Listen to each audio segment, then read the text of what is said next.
everyone. Yes, this is Tony once again. Yes, I really want to share with you an incident that happened yesterday, and I think it's very important that I share it with you. Maybe you're going to learn something from it. Okay, so for 2 years now, I've been in Facebook jail. You might I want to ask me why. I think I ran an ad and I violated one of their policies or something like that, and that was it.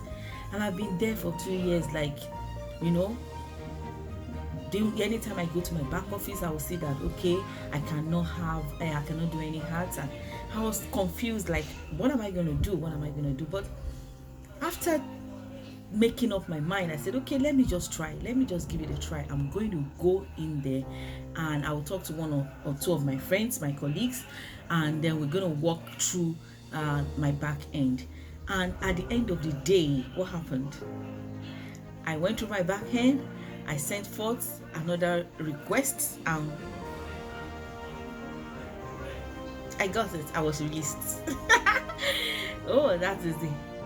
I was released and I was so excited about it. Now I can run Facebook ads because growing organically is not easy. It's not easy.